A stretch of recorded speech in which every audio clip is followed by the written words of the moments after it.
Hello, this is Golden Online Circle, and today I have Hlupić here, who is at the moment in the Netherlands, but he has a very interesting story of his origin and places where he lived.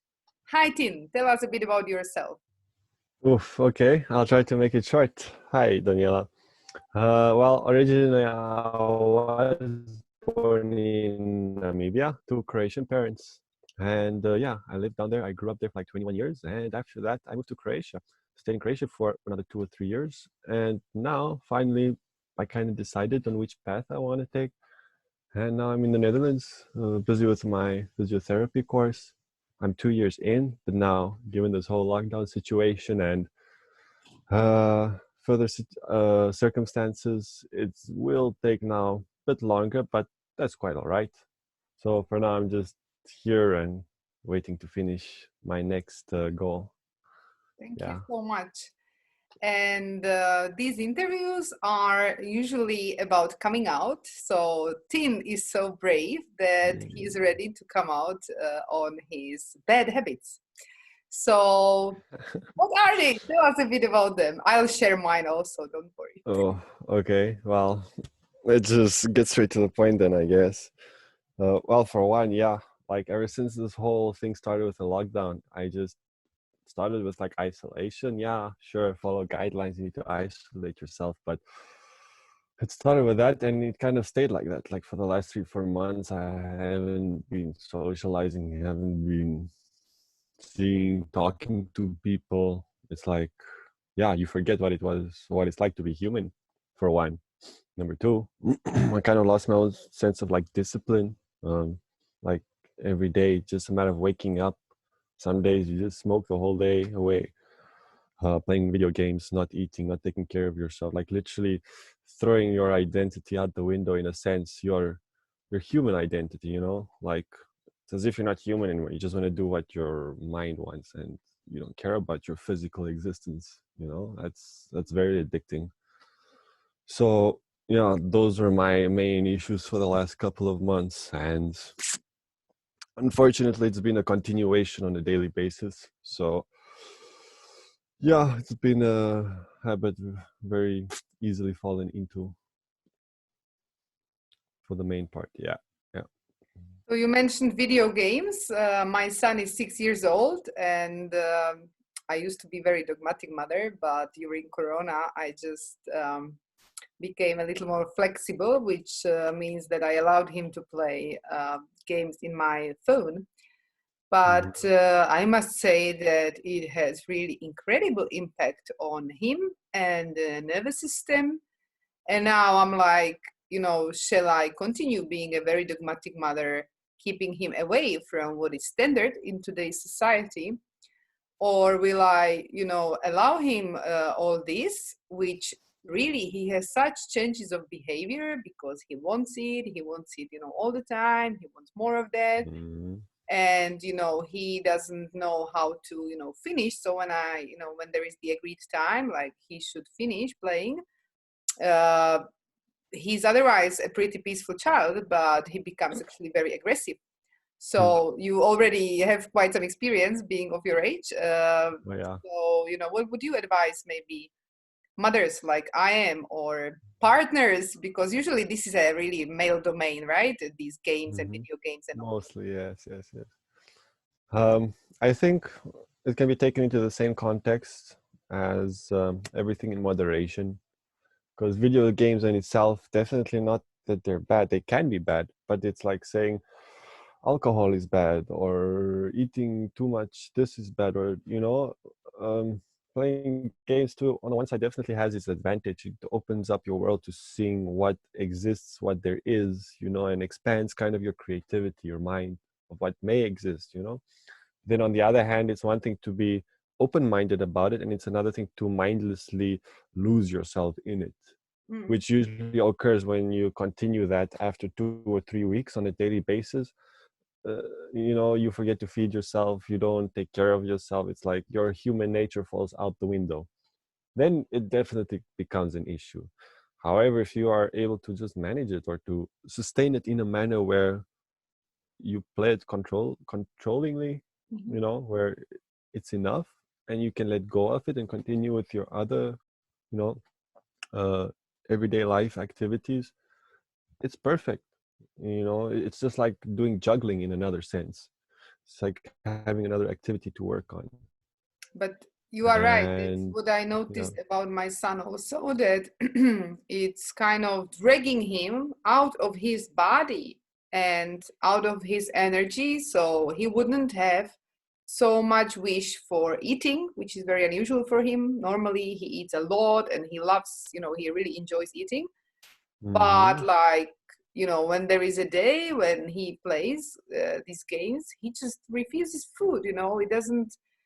It really, I think it really takes a human being from reality. And one problem I see with that is also that at the moment we are gaming, we are not creating. So it's fine for a certain amount of time, but as it becomes a daily activity, it's like I actually see that being rooted in second chakra. So like our second chakra is taken by this, struggle, because it's often about fighting, competing, and all this. So this really overtakes our second chakra, and then we don't have so much capacity to live relationships, to create things, to really express ourselves through art, for example, yeah, for people Mm-hmm. who express themselves through this way, or another way of creating something, in reality. Would you agree? Actually, yeah, that definitely rings a bell. I do agree with that. Yeah, yeah, very interesting point. Mm-hmm. I don't know what to add on to that. And Yeah. you made me remember with this, because you are waiting to finish your school, so you still have maybe 1 year or something like that. And I think we talked about this previously, that I Mm-hmm. also remember that during my university studies, I really watched so many TV series and so many films. And I had actually so much time at the time. Like now, I can't even imagine, the quantity of time I had at my disposal. But I didn't quite use it very much. Now, the question is to what extent we can actually be masters of that time, because again, like energetically speaking, we are connected with the university, with the institution, with the demands, with all this.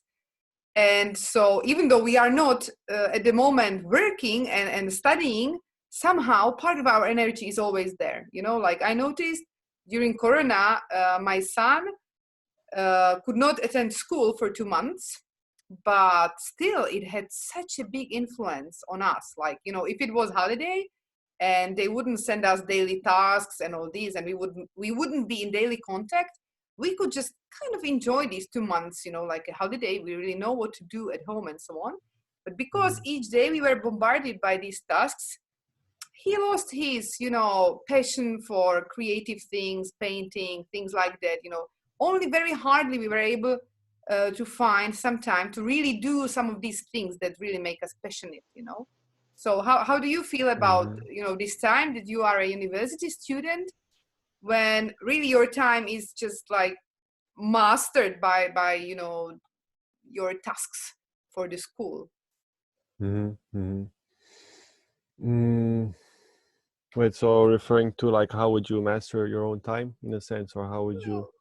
Probably in your life you were a student all the time, right? Or did you have a break before joining the university, I've had so a that you break, can yes. I've compare how it is without being a student and being just like the free person? hmm. That's interesting. Like, yeah, it's like hard to maybe put words on it, but somehow I understand what you're saying. You know, I feel that to the sense like when I was not in school, when you kind of get into the routine of your daily work and your daily activities, it becomes you're kind of more connected with yourself in a sense. You know, you're connected Mhm, to the here and now. You know, things have to be done, and you actually take responsibility for that. mhm, Whereas maybe on the other hand, when you go to study, I think it also could be maybe an educational thing of how they present the education, you know, because one of the very few things that have been developed over the last hundreds or 200s of years. So maybe also in that sense, because yeah, sure, you do studying and you have all this work that you need to be doing, but somehow in doing all of that, it's so numbing.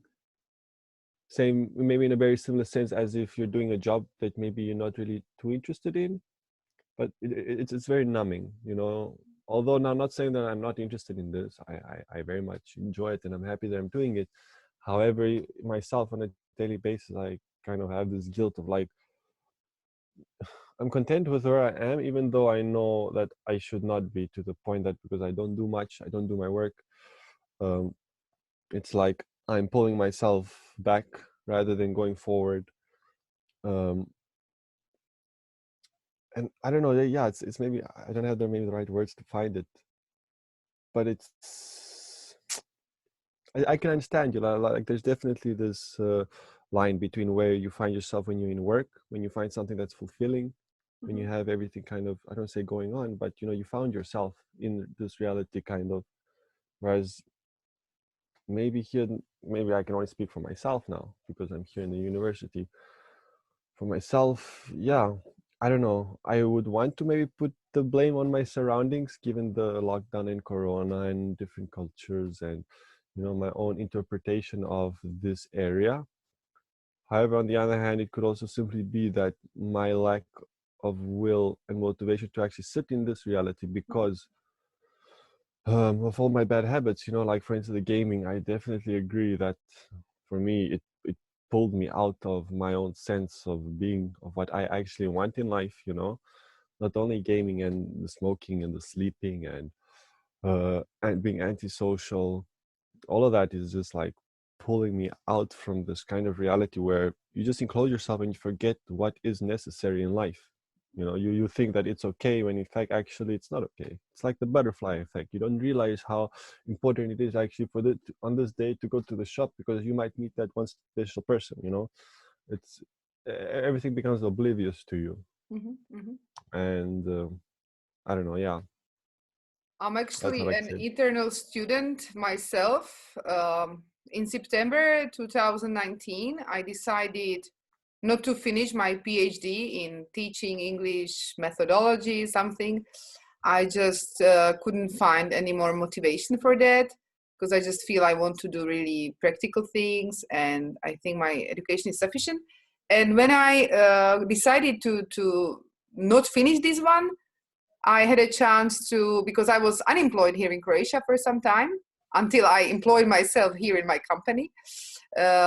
Because as a foreign citizen, I can't really teach here, which is my original professional background.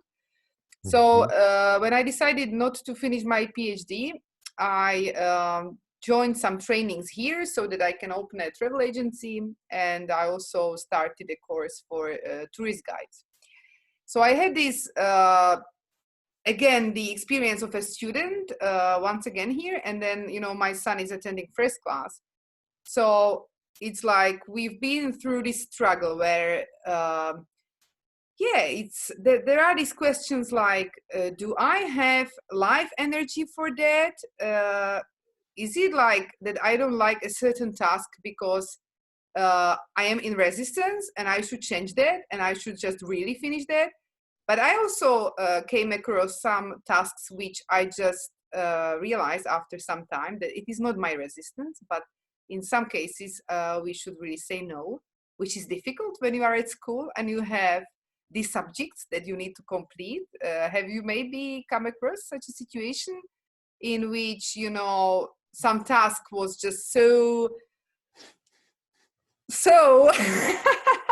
that you just said no and sorted the situation in a different way? Well, I didn't sort it in a different way, but I have, yeah, definitely come to certain tasks where I've just said no, you know. So one of the main reasons why I myself will have to take a little bit longer to complete this because to complete some of the assignments or some of the goals that we were had to do. It's not that I'm incapable of it. It's like I just simply haven't even done it. You know, it's like just ignoring it. Like, yeah, it's there. You need to wash the dishes, but no, you just don't even try to wash the dishes. You just leave it there, and that's definitely, yeah. I can understand that to the point. However, now overcoming that and how do you reason that out? I don't know. That's something that's super hard for me to do. How do you force yourself to do something you absolutely, it's like your body, I don't know if it's your body or your mind that's telling you kind of no, he doesn't want to, or this maybe inner child that doesn't want to take responsibility of the things that you kind of have to do. It's my responsibility to do it. I told myself that 2 years ago. That's why I joined the school in the first place, and here I am doing the opposite after 2 years later. Very So nice that you mentioned this inner child. So I think in these moments, it's good that the three inside us meet. So the inner child is being hugged by the inner woman and the inner man, and all together as a beautiful family, they just decide what to do next. That's my little maybe advice in such situations. But yeah, I also had recently during Corona this inner child processes going on inside me. For me, it was specifically like not being able to wait for certain things and just really wanting it now, like my little son. Do you know that? But no, Tina, I think you are more of the patient type, right? You rather wait.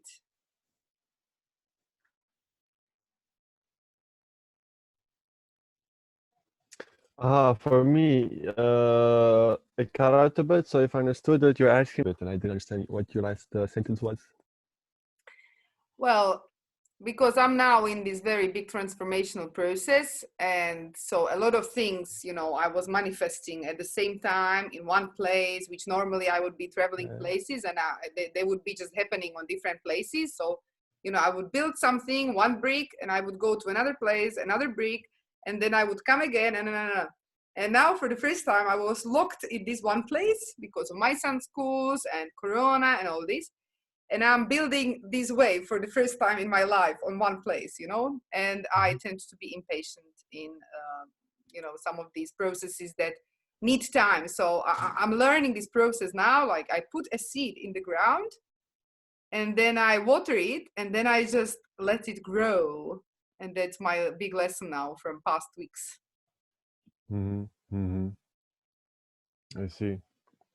So speaking of flowers, when we remove the bad habits or we kind of accept them and change them, transform them, shift them, and then we also work with our resistance that we release, inside us there should be this beautiful flower which is full of the gifts that we have to give to the world. And Tin has amazing gifts in his hands, actually. Tell us about it, Tin. What is it that you can do with your hands? Because there are a few things, and all of them have in common hands. I mean, I guess it's the main reason why. Sport. Start with sports. Well, okay, I'll say it like this. It's the main reason, I guess, why I started with physiotherapy because, I wanted to do something with my hands and always felt that I had maybe a feel for the things around me. Before the education, what I used to do volleyball, a lot of beach volleyball. I used to play a lot, and it's sports like dealing with the hands and the ball. And I don't know. For me, I really enjoyed that because you need to have a feel. I don't want to say you need to have an understanding, but you have to have this relationship to understand like what the ball is and how it. Let's say how it relates to your hands, kind of how it works. How you have to in a sense, like you need to be gentle. You can't just be mindlessly doing whatever. There's a certain way that has to be done to achieve something, and if that certain way is not followed, then it doesn't, your goal won't really be, if that makes sense. Yes. So it started with the volleyball, and I played for many years. I actually did pretty well, and my initial studies was air traffic controller. But okay, may I interrupt you just to complete the volleyball part, because I think it's more important than you think, maybe, the volleyball part. So you were actually representing your country. Yeah, I was. I played for like 4, 5, 6 years, and then after a while, when I was playing well enough, I represented Namibia on 2 occasions.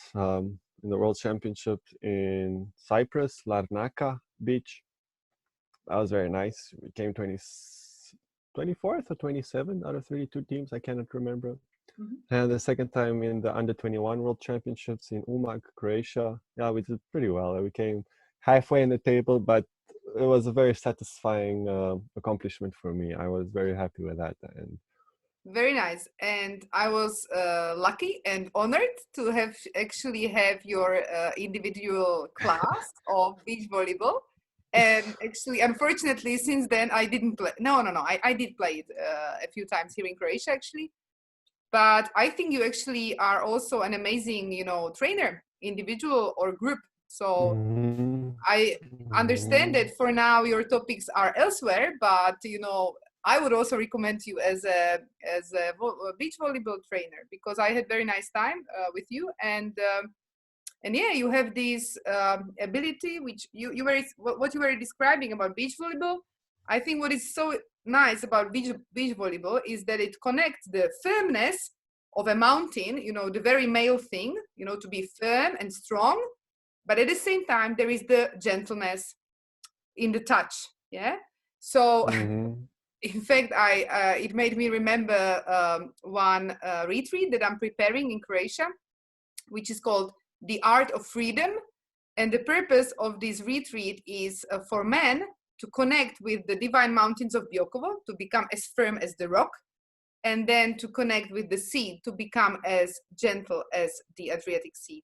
And so I think in beach volleyball, these two aspects are just beautifully connected. They dance together. Okay, so Mhm. sorry. Now let's move to your next area of that was the air traffic controller. So Yeah, and then so that was my first choice of like after sense of direction. Yeah, I thought air traffic controller would be the kind of way to go, but I don't know, somehow it just didn't happen, and I'm quite happy for that. Uh, which is why then I eventually moved on to physiotherapy because it had a much more kind of closer connection with me over air traffic controller. I felt much more in harmony when doing physiotherapy over telling planes what to do. And I think that, yeah, it relates a lot with what you mentioned before, like me playing volleyball or, doing sports. It's like I have this sense of fulfillment when I actually do it. And yeah, it's definitely something worth considering. Um, since, yeah, this is how far I came, and looking back at it now, yeah, something which resonates within me for sure. okay, and the next talent I would mention is Tin's massage skills. So if anyone would actually, what's the name of the town where you are staying, Tin? Oh, it's a funky name. It's called Enschede, I will or not Enschede, be close to the able to German border. repeat it. But Tin is currently searching for a nice place where he could actually work as a masseur. So tell us a bit about your passion for massage and how you educated yourself, and maybe what kind of place would be fine for you, because maybe someone who is watching the video might currently search for someone or wants to provide space, so that you Mhm, find a lovely place where you could spend the little free time that you have, but so that you can still be at disposal to whoever would be mhm, interested. mhm. Yeah, that would be actually really wonderful, to be honest. Life is well, it initially started like before, or actually during the moment I was deciding physiotherapy, I was looking back and I was thinking, why this? And one of the main things that stood out is that as I was looking back, throughout actually my entire youth, or as far as I can almost remember, I was always actually fascinated about like biology, especially human biology. I always found myself reading up little quirks and things that the human body does and that it has and what it can do and what it cannot, its capabilities, the mind, the heart, and how it all somehow connects in one sense or another. And I don't know, always found myself coming back to that kind of topic, you know, reading about it, finding curiosity and enjoying it actually to the point like I want to read about this. I want to learn more about it. And that was my main drive for actually deciding to move into physiotherapy. As yeah, my idea or my reasoning was like understanding the human body, understanding what you want to know on a fundamental level, I think is the most important part before you can build on top of that. The fundamentals, the pillars always like it's the most important. If you don't have the pillars built right, then everything else is going to be wobbly. You know, everything that you build on top of it. And that was my same idea with this, which is why I chose physiotherapy as a start. So I can try to get this fundamental understanding of kind of the human body on a very physical aspect and also non-physical, very little. Mm. And then, yeah, and then somehow use that understanding to help people in one way or another in the future, Mhm. hopefully. And but yeah, for now it's going well, and I'm curious to see how and where I'll be in like 2-3 years time. But for now, yeah, very happy with my choice and with my direction. Okay. Thank you, Tin. Thank you very much for all these lovely topics that we opened together. Thank you, Daniel, for all the questions. May they serve you for transformation and progress, and hopefully they might serve also some other people. Thanks so much. Yeah, anytime. I'm happy to be here.